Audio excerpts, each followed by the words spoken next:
దుబాయ్లో సీఎం చంద్రబాబు మంత్రి లోకేష్ పర్యటన కొనసాగుతుంది. ఇవాళ సీఎం బృందం అబుదాబిలో పర్యటించనుంది. పర్యటనల నేపథ్యంలో మొత్తం 9 సమావేశాలలో పాల్గొననున్నారు. బాబ్స్ మందిరాన్ని సందర్శించిన అనంతరం సీఎం చంద్రబాబు వ్యాపారవేత్తలతో రౌండ్ టేబుల్ సమావేశంలో పాల్గొంటారు. ఆంధ్రప్రదేశ్లో పెట్టుబడులకున్న అవకాశాలను వివరించి నవంబర్లో విశాఖలో జరగనున్న భాగస్వామ్య సదస్సుకు పెట్టుబడిదారులను ఆహ్వానించనున్నారు. దీని గురించి మరింత సమాచారం ఏపీ ఇన్పుట్ ఎడిటర్ నరేంద్ర అందిస్తారు. నరేంద్ర, చెప్పండి, ఈరోజు దుబాయ్లో మంత్రి లోకేష్, ఇటు పక్క సీఎం చంద్రబాబు పర్యటన గురించి తాజా అప్డేట్ ఏంటి? రహీం, ఆంధ్రప్రదేశ్ ముఖ్యమంత్రి నారా చంద్రబాబు నాయుడు, మంత్రి నారా లోకేష్ ఆంధ్రప్రదేశ్కి పెట్టుబడులు తెచ్చేందుకు ఉన్నటువంటి ప్రతి ఒక్క అవకాశాన్ని ఉపయోగించుకుంటూ ఉన్నారు. దానిలో భాగంగానే ఒక పక్క చంద్రబాబు నాయుడు, నారా లోకేష్ విదేశీ పర్యటనకు వెళ్లారు. మొన్న 19వ తారీఖున నారా లోకేష్ ఆస్ట్రేలియా పర్యటనకు వెళ్లి ఈ నెల 24వ తారీఖు వరకు ఆస్ట్రేలియాలో పర్యటించి ఆంధ్రప్రదేశ్ లో పెట్టుబడులు పెట్టాలంటూ అక్కడ పెట్టుబడిదారులను కోరుతూ ఉన్నారు.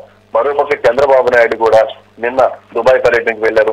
దుబాయ్ లో పర్యటించి అక్కడ ఉన్నటువంటి పెట్టుబడిదారుల్ని ఆంధ్రప్రదేశ్ లో పెట్టుబడులు పెట్టాలి, ఆంధ్రప్రదేశ్ లో పెట్టుబడులు పెట్టడానికి ఉన్నటువంటి అనుకూల వాతావరణం ఏంటి, ఇక్కడ పెట్టుబడులు పెట్టి రాష్ట్ర ప్రభుత్వం ఏ విధంగా సహకరిస్తున్నటువంటి అంశాలు కూడా వాళ్ళకు వివరించడం, ఆంధ్రప్రదేశ్ అభివృద్ధి కోసం మీరంతా కూడా సహకరించాలి, చేయికలిపి మాతో పాటు ప్రయాణం చేయండి, అన్ని విధాలా మీకు సహాయ సహకారాలు అందిస్తామంటూ చంద్రబాబు నాయుడు అక్కడున్నటువంటి కంపెనీల ప్రతినిధులతో సమావేశమై వాళ్ళని పెట్టుబడులు పెట్టాలంటూ కూడా కోరుతూ ఉన్నారు. ఈ రోజే చంద్రబాబు నాయుడు 9 మీటింగులో పాల్గొనబోతూ ఉన్నారు. ఆ కార్యక్రమంలో పాల్గొని అక్కడున్నటువంటి పెట్టుబడిదారులు, స్థానిక పారిశ్రామికవేత్తలతో రౌండ్ టేబుల్ సమావేశం నిర్వహిస్తారు. తర్వాత అబుదాబి నేషనల్ ఆయిల్ కంపెనీ ప్రతినిధులతో కూడా చంద్రబాబు నాయుడు భేటీ కాబోతున్నారు. Abu Dhabi chamber of commerce chairman Jafar జైసిన్ తో చంద్రబాబు నాయుడు భేటీ ఆంధ్రప్రదేశ్ లో పెట్టుబడులు పెట్టాలంటూ కూడా కోరబోతూ ఉన్నారు.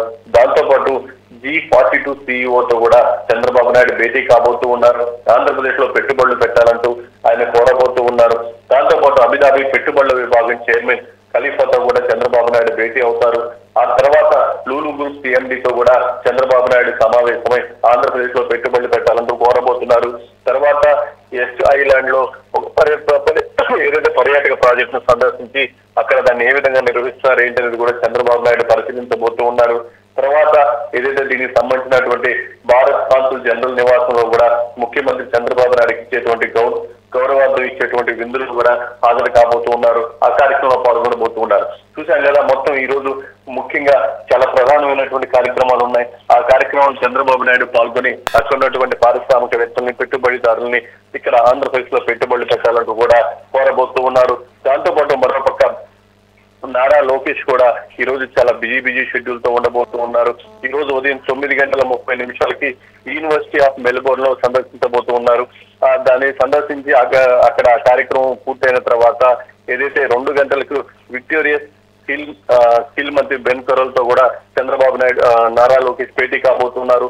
ఆ విధంగా ఉదయం నుంచి సాయంత్రం దాకా మొత్తం ఆంధ్రప్రదేశ్ లో విద్యా ప్రమాణాలు పెంచడానికి ఉన్నటువంటి ప్రతి ఒక్క అవకాశాన్ని కూడా నారా లోకేష్ ఉపయోగించుకుంటున్నారు. అదే సమయంలో దానికి సంబంధించి అక్కడున్నటువంటి పెద్ద కంపెనీలు కానీ లేకుంటే పెద్ద విద్యా సంస్థలు కానీ ఆంధ్రప్రదేశ్ కు రావాలంటూ కూడా నారా లోకేష్ ఆహ్వానిస్తూ ఉన్నారు.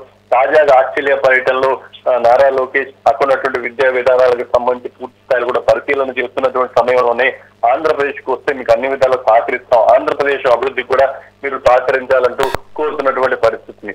ఏదేమైనప్పటికీ ఒక పక్క ముఖ్యమంత్రి నారా చంద్రబాబు నాయుడు, అదేవిధంగా మంత్రి నారా లోకేష్ విదేశాల్లో పర్యటిస్తూ ఆంధ్రప్రదేశ్ లో పెట్టుబడులు పెట్టడానికి ఉన్నటువంటి అనుకూల వాతావరణం వివరించడంతో పాటు పెద్ద ఎత్తున పెట్టుబడులు తీసుకొచ్చేందుకు ఏదైతే రేపు నవంబర్ లో జరగబోతున్నటువంటి CA భాగస్వామి సదస్సు ఏదైతే ఉందో ఆ సదస్సును విజయవంతం చేసుకునేందుకు లక్షల కోట్ల రూపాయల పెట్టుబడులు తీసుకువచ్చి లక్షల మందికి ఉపాధి అవకాశాలు కల్పించేందుకు ఉన్నటువంటి ప్రతి అవకాశాన్ని కూడా ఆంధ్రప్రదేశ్ కూటమి ప్రభుత్వం ఉపయోగించుకుంటుందని చెప్పుకోవచ్చు. Right, thank you for update.